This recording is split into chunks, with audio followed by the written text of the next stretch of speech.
A band of heroes ventures into the dark forest on a quest to reclaim their homeland. Each carries a mighty regalia, a weapon that grants them strength beyond human limits. Confident in their abilities, they are ready to face the terrifying dark beasts living within the forest. But the moment they arrive, their driver is violently hurled into the abyss by one of the beasts. The rest of the group leaps into action as their leader, Stefan, commands them to form up and charge directly into the heart of the dark beast's lair. One of the heroes, Cats, carves through the monsters with his whirlwind technique, tearing down anything in his way. Meanwhile, Stefan decapitates a massive snake-like creature with his blade, but despite losing its head, the serpent still lunges at him. Just in time, Alicia drives her sword through its eye, delivering the final blow. So far, the team's holding their own, with the weaker monsters now taken care of. They push further into the cave in search of the Beast Lord. Eventually, they reach the cave's core, only to come face to face with Clevites, and the moment they feel its aura, they know this fight will be brutal. The sheer pressure radiating from the beast is overwhelming. Stefan remains confident that with their regalia and teamwork, they can take down anything, even a monster like this. But teamwork won't be enough this time. As they rush in to attack, Clevites swats Stefan into a wall with terrifying force. Panic sets in as the group realizes their strongest warrior has been killed. Still, the tank steps up, convinced he can turn the tide. He leaps into the air to strike, only to be instantly decapitated before his blade even comes down. The rest of the team is finally starting to grasp that a head-on fight isn't going to work, but by then, it's already too late to retreat. Clevites has started eliminating them one by one using his tail. Confusion spreads among the group as they struggle to understand how he's moving so fast. That's when Alicia notices that the attacks are coming from their own shadows. She quickly shouts for everyone to jump, hoping to break the connection and put some space between them and the deadly strikes. Thanks to her quick reflexes, she deflects the beast's blow and stays alive. Unfortunately, the others aren't as fortunate. One of the remaining heroes tries to summon an earth dragon golem by driving his spear into the ground, but it becomes clear the ground is under Clevites' control. As a result, the summoning fails, and several tails erupt from the earth, cutting him to pieces. The lance wielder attempts a full-on charge, hoping to overwhelm Clevites, but while he's desperately fighting for his life, Clevites calmly wonders how such fragile humans even made it into his domain. With little effort, he eliminates the remaining heroes, leaving only Alicia alive. She's been dodging non-stop, using her sword to stay just out of harm's way. After a relentless effort, she finally gets close enough to strike Clevites' horn, but even her most powerful blow barely leaves a mark. Meanwhile, Clevites remains lost in thought, baffled by the sheer foolishness of humans invading his domain after 1,000 years of peace. Still, if they insist on provoking him, he'll have to come up with a lasting way to keep them away. But first, he needs to handle Alicia. With a swift motion, he cuts her leg and sends her plummeting to her death. Not long after, Clevites shows up at the human kingdom.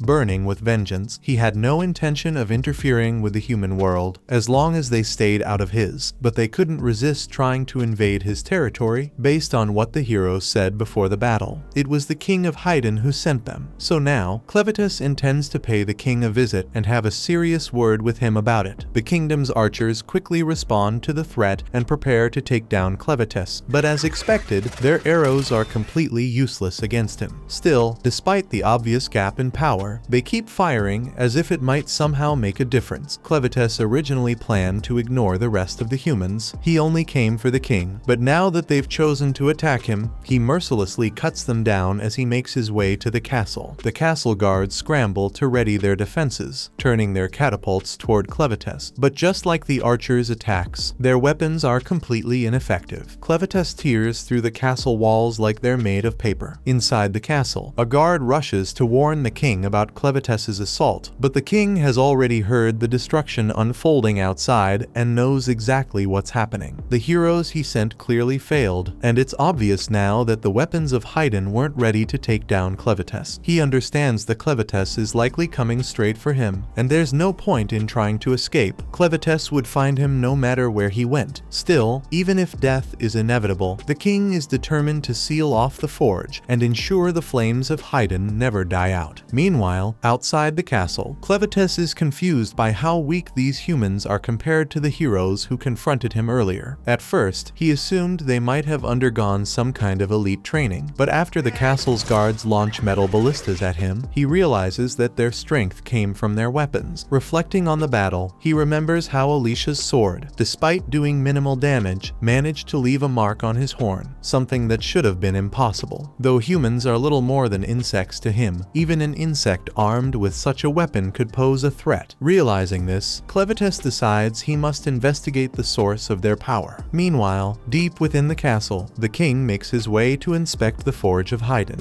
But before he can do much, the walls around him start to tremble. Realizing that Clevitus is close, he quickly seals off the forge. Just moments later, Clevitus smashes through the castle roof with his tail, and the moment he lays eyes on the king, he calls him out directly. The king tries to maintain his composure, insisting that Clevitus has no right to address him so disrespectfully. But Clevitus quickly shuts him down, warning him to mind his tone, because if he truly wanted to, he could erase all of humanity in a heartbeat, and not just the people of Haydn, but those in the surrounding kingdoms too. He points out that he spared the king so far, but even killing him wouldn't solve the problem. Eventually, another ruler would rise and once again threaten Clevitus's domain. So, Clevitus gives the king of Haydn a single chance to explain himself. He demands to know why the heroes were sent to attack him, but instead of offering a real answer, the king arrogantly says a beast like Clevitus could never comprehend anything. That's all Clevitus needs to hear. Without another word, he decapitates the king and begins plotting to erase humanity from existence. As he leaves the ruined city, Clevitus stumbles upon a crying baby whose mother has been trapped beneath collapsed rubble. Clevitus feels no pity for the child. He chooses to ignore it and keep walking. But then the dying mother calls out to him, begging Clevitus to save her baby. Clevitus is taken aback by the mother's request. He reminds her that he was the one who destroyed the kingdom and has already resolved to exterminate all humans. Then, why would he ever spare a human child? The mother acknowledges his reasoning, yet she argues that even if the adults brought his wrath upon themselves, her child is innocent and doesn't deserve to die. Clevitus mentions that to him all humans are equally worthless, so her argument pointless. Still, he asks if she can prove that the child has any value. The mother realizes she has no way of convincing Clevitus, especially with her death fast approaching. Still, she vows that if he spares the baby, he'll one day see its true value for himself. Shortly after, she passes away, and Clevitus leaves without a hint of emotion. Yet, he eventually returns for the child, suggesting that her final words did leave an impression on him. He's still uncertain whether taking the baby is a wise decision, but given how brief a human life is compared to his own, he figures it won't make much of a difference. Driven by curiosity, he decides to take care of the child for now. In the land of Edthia, 5 humanoid races coexist. The first are the Duns, a kingdom renowned for their architectural prowess and tactics. Next are the Orgites, a people known for their expertise in hunting and medicine. The Sladens are aquatic beings, adept at swimming and fishing. Then there are the Benti, a barbaric race inhabiting the wastelands. They are powerful individuals, but hopeless at cooperation, even in dire circumstances. And lastly, there is the kingdom of Haydnians, the most ancient of the humanoid races, masters of weapon forging, creators of the legendary blades of Haydn. While Edthia is vast, the world beyond its borders is shrouded in endless darkness, home to the dark beasts and their 4 lords, including the fearsome Clevitus. Because of this, no human has ever ventured beyond Edthia's edges. Back in his cave, Clevitus brings the baby along with him. After frightening off all the beasts to ensure the child doesn't get eaten, he lies down beside him to rest. However, he's unsure what to do next. He could share some of his energy to keep the baby healthy and avoid the risk of him dying anytime soon. But at the moment, the baby is covered in poop. Clevitus didn't plan on dealing with something like this, so without hesitation, he picks up the baby and drops him into a pit full of insects. The baby bursts into tears instantly, but Clevitus calmly tells him there's no danger. The insects only feed on poop. He put the baby in there to get him cleaned up. Still, that doesn't make the experience less terrifying. Even after pulling the baby out, the crying doesn't stop, and Clevitus is quickly growing tired of the non-stop noise. Still, as a dark beast lord, he can't just abandon the choice he's made. But if the child is going to survive, he'll need a human caretaker. So, Clevitus heads over to the corpses of the heroes he defeated, hoping one of them might still be of some use. A short while later, Alicia regains consciousness and finds herself gazing up at the sky. die, confused because she distinctly remembers dying. She starts to question whether she's in the afterlife, but when she notices Clevitus nearby, she realizes she's still inside his cave. Out of reflex, she reaches for her sword, only for Clevitus to inform her that he already tossed all the weapons and the bodies of her comrades into the depths of the crevasse. He explains that she seemed like she might be useful, so he chose to bring her back to life. At this point, Alicia is essentially a walking corpse, only able to move because of the dark energy Clevitus infused into her. He then orders her to be useful and produce some milk to feed the baby. It takes her a moment to fully grasp what he just demanded, but it's clear he's serious, and it's not a request. He genuinely needs the milk. Without waiting for her consent, he uses his powers to make her obey. But after several minutes of trying to feed the baby, Clevitus eventually comes to the conclusion that it's not working. Alicia points out the obvious: she's a virgin who's never had a child, so of course she can't produce milk. She also questions why someone like him would even bother trying to keep a baby alive in the first place. Clevitus has no interest in justifying himself to Alicia, but since she can't produce milk, he'll have to find another use for her. The baby won't die, not as long as he sustains it with his energy, but its hunger will never be satisfied. Frustrated, he demands to know if Alicia has any other way to obtain milk. Alicia can't go against Clevitus's order, so she informs him that the baby will need a wet nurse for feeding. However, that means traveling to a human town, something that would definitely spark fear given his current appearance. To avoid this, Clevitus chooses to take on a human form. He adopts the same appearance as the child's mother and decides to go by the name Clen, naming the baby Luna. Clen then asks Alicia to show him the way to the nearest village, but before they set off, they stop so Alicia can clean Luna's blanket. As Alicia washes the blanket, she notices that it bears the royal crest of Haydn. Meanwhile, in the ruins of what once was Haydn, word of the devastation has already spread. A scout is dispatched to check on the aftermath and is stunned by the destruction caused by just one dark beast. This only reinforces his belief that attacking one of the beast lords was a reckless decision from the start. The timing couldn't have been more unfortunate, as the attack happened on the very day the crown princess was meant to escape the kingdom with her son. Outside the kingdom, a group of soldiers from the kingdom of Duns waits, ready to take advantage of the situation. They decide to invade Haydn and take control of the forge before any other nation can claim it. Back at the river, Alicia questions Clen, demanding to know if he was aware that Luna belonged to the royal family when he took the child. Clen, however, is completely confused and says he has no idea what she's referring to. Alicia then explains that the blanket Luna was wrapped in bore the royal emblem, something only the royal family is permitted to use. Thinking back, Clen recalls that he found Luna beneath the castle debris, which does line up with her being royalty. Still, this revelation doesn't affect his plan going forward. Alicia questions what he means by the rubble of the castle. Clen casually replies that he was the one who destroyed Haydn and killed the king the last night. Alicia is in shock, struggling to believe that Haydn is truly gone, but Clen reminds her that they were the ones who ambushed him first. To him, it's no major concern, but Alicia insists it's a huge deal. If Clen really did wipe out Haydn, and Luna is the only surviving royal, then countless people will soon be coming after him. Clen doesn't understand why. Alicia goes on to explain that only members of the Haydn royal family possess the ability to use the unique forging techniques behind the creation of Haydn weapons. But as soon as the words leave her mouth, she realizes she's said too much. Up until now, Clen hadn't really considered what he planned to do with Luna. But if the child is truly that significant, then Clen figures he wouldn't mind turning him into the new king of the humans. That way, he could manipulate everything from the shadows, and if the humans ever crossed the line again, he'd have the perfect position to crush them completely. For now, they still need to find some milk for Luna, so Clen tells Alicia to hurry up. Alicia still doesn't understand why Clen is so fixated on the child, but one thing is clear: if anything were to happen to Luna, Clen would likely wipe out every human on the continent. With that in mind, Alicia knows she has to protect him no matter what. But just as Clen becomes distracted, a bandit sneaks up from behind, and before Clen can react, she's struck and knocked unconscious. Several hours later, Alicia regains regains consciousness and realizes she's shackled inside a moving carriage. Clen, relieved that she's awake, casually explains that they were captured earlier. However, he's not too concerned about it at the moment because Luna is currently asleep. Alicia, however, is deeply worried, mainly because she can't figure out how the bandits managed to overpower Clen so easily. She asks if he becomes as weak as an ordinary human in this form, but Clen explains that's not the case. He still possesses all his powers. It's just that this is his first time taking on a human form, and he hadn't realized how delicate the human skull actually is. Clen assures her that now that he understands his body's limitations, no one will catch him off guard again. Alicia is relieved, but if he's already regained his full strength, she wonders why he hasn't freed them yet. Clen explains that he's currently playing the role of an ordinary human. Until he successfully crowns Luna as king, he prefers to keep his true nature hidden. Moreover, one of his motivations for this entire ordeal is to study human behavior, and he's particularly curious to witness humanity's darker side firsthand. With that in mind, he's still confused about the situation, so he turns to Alicia for an explanation. Alicia explains to Clen that they were ambushed by bandits, the scum of society. Judging by the current circumstances, it seems the bandits plan to sell all the captives to a slave merchant. Clen wants to know how powerful these bandits actually are. Alicia replies that in terms of human strength, they're not particularly strong. However, they won't hesitate to use underhanded tactics, which makes them difficult to handle. She reassures Clen that most humans aren't as sinister as these bandits, so he shouldn't judge all of humanity based on their actions. After reaching the bandit camp, the prisoners are ordered out of the carriage. One man, unwilling to be sold into slavery, attempts an escape, but with his wrists bound and legs slowed by chains, he doesn't get far. The bandits catch sight of the man attempting to flee. One of them quickly pulls out a knife and hurls it into the man's back, killing him in the spot. The bold bandit then warns that anyone who dares to escape or defy them will suffer the same fate. Fear grips the rest of the slaves so tightly that none of them have the courage to resist. Clen is fascinated by the unfolding situation. Just as he and Alicia are about to move on, a bandit approaches and orders Alicia to go with him. Clen allows her to be taken, curious to see how events will unfold. Suddenly, a woman shouts at him for not working. Since Clen is now considered a slave, he decides to comply and walks over to her. However, the moment she notices he's carrying a baby, she begins calling for someone named Nell. Nell is the overworked and somewhat clumsy slave at the tavern, stuck doing all the toughest chores. When Carm shouts for her, she stumbles and falls. Carm scolds her for dropping the sheets everywhere, and Nell quickly apologizes. Despite the mishap, Carm orders Nell to take care of the baby. The moment Nell lays eyes on Luna, her face brightens. She absolutely adores babies. At the same time, Alicia is taken to the office of the bandits' leader, Vroko. However, Vroko immediately scolds his subordinates for not addressing him as boss, while the other bandits assume he's just messing around. Vroko insists he means it. If they won't recognize him as their leader, he'll have no choice but to unleash his pet, Betty. Alicia is stunned to learn that Vroko has gotten his hands on a troll, a fearsome dark beast from the west. What shocks her even more is that he's managed to tame it into a loyal companion. Just then, Vroko takes out the bag of crystals that Alicia had on her when she was captured. He points out that these crystals are only found in Luna Mountain, a region controlled by Clevites, one of the 4 lords of dark beasts. That means there's no way a regular person could have obtained them or even gotten anywhere near the place. He is aware that the kingdom of Haydn recently dispatched a team of heroes to fight Clevites, but according to reports, they were all defeated.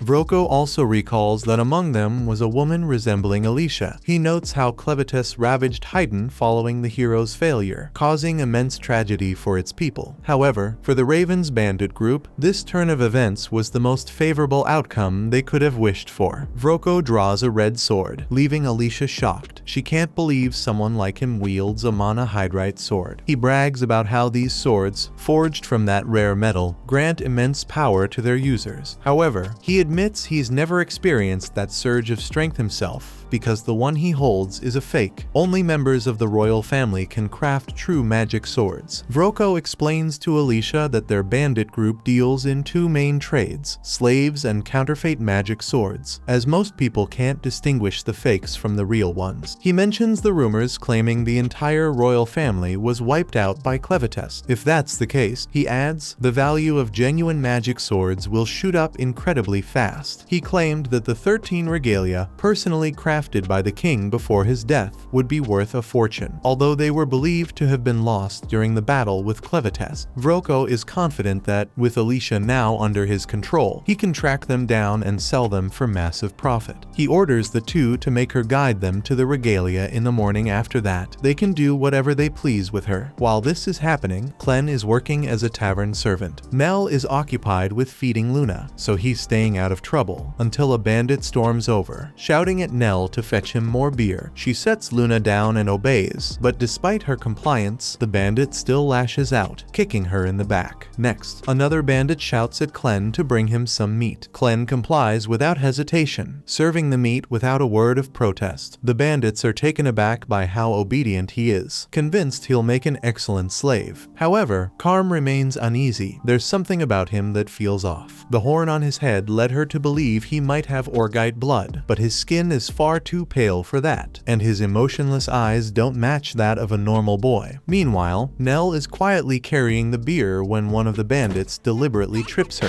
She stumbles, splashing all the beer on the floor. The bandits immediately blame her, using it as an excuse to drag her outside for punishment. They take cruel pleasure in her suffering, and after mercilessly beating her, they simply walk away as if nothing happened, returning to their usual routine. Just then, Clem's shadows consume the bandits' bodies, leaving no trace behind. He then seeks out Nell and requests her help. Luna is hungry and needs milk. Confused, Nell agrees to feed the child. As Luna feeds, Clem takes the opportunity to question Nell. He wants to learn her identity and the reason she's allied with the bandits. Nell begins to share her story. She was born in a slave camp and never knew her father, but she remembers her mother vividly. Life was never easy for them, and from what Nell recalls, the bandits constantly abused her mother. Despite everything, her mother endured all the suffering just to protect Nell. But when Nell was around 12 years old, her mother suddenly vanished. Nell doesn't know if she died or somehow managed to escape. However, after her mother disappeared, the bandits shifted their cruelty toward Nell, tormenting her for amusement. Because of their abuse, she lost most of her teeth and can only hear from one ear. Her situation improved slightly when Karm took her under her protection. After that, the bandits no longer subjected her to their twisted games. Now, she even has a purpose, producing enough milk to feed starving infants. Clem finds Nell's story interesting, but based on what Alicia told him, a woman can only produce milk if she's had a child. So, he asks Nell where her baby is. Nell's face darkens as she quietly explains that she doesn't have one, her baby was stillborn. When Karm first told her the news, Nell sank into despair and, at the time, genuinely wished she would die. But the next morning, when she woke up, she found a random baby nursing from her. Realizing the child would starve without help, she let him drink as much as he needed. After that, more babies were brought to her to be fed, and that's how she ended up becoming the village wet nurse. So even though her life has been far from easy, she's determined to do her best to ensure the babies who depend on her milk are cared for and happy. Clem has heard all he needs, so he thanks Nell for sharing her story and invites her to join him. He wants her to be Luna's wet nurse. Even though he's usually wary of humans, he senses Nell's kindness and trusts her. Nell appreciates the offer and says it means a lot to her, but she doesn't believe Clem can actually leave this place after all. He's a slave just like she is, so she gently declines his offer. At the same time, some of the bandits are guiding Alicia across a bridge. When she notices they're taking her toward a flooded mine shaft, a sense of dread washes over her. Deep within the mine, she spots a man approaching the dock, holding a hook. The bandits burst into laughter, fully aware of what's coming next. Even though it's obvious a trap, the man decides to proceed anyway. The bandits swore they'd free him and his wife if he retrieves the treasure from the lake's depths. As he dives in and starts swimming downward, Alicia shouts at him to get out, warning him that the mine is said to be infested with monsters. Seconds later, the monsters leap out of the water with the man clutched in their jaws and tear him apart right in front of his wife. Alicia is horrified by the gruesome scene scene she's just seen, but the bandits are having fun, clearly entertained by the man's brutal death. These water-dwelling creatures are known as arvensis, and they first appeared during the Great Flood 300 years ago. Now, they're trapped within the flooded depths of these mines. Even Cordwar, the greatest hero of his era, couldn't stand a chance against them, and that was back when there was still firm ground to battle on. Now that the entire mine is submerged, defeating the arvensis is nearly impossible. The magical sword once wielded by the hero was known as Stream Splitter. Alicia figures that's the treasure the bandits ordered that man to go and fetch, but despite offering him freedom in return for risking his life, they never truly planned to let him live, even if he managed to return alive. She curses them as scums, but the bandits remind her that her wrists are tied, heavy steel weights on her legs, and stranded on a bridge high in the air. She's in no place to insult them. Worse yet, more bandits are eagerly waiting for their turn to torture her through the night, especially Fido, who is eager to hear her scream. Faced with limited options, Alicia had hoped to avoid using Clevitess's curse, but now she sees no alternative. Quickly, she dislocates her shoulder, twists her arms overhead, and slams Fido's head between the shackles, forcing him to cut the bridge's rope with his knife. The impact causes them both to fall into the mine floor below, and the moment they hit the ground, they both die.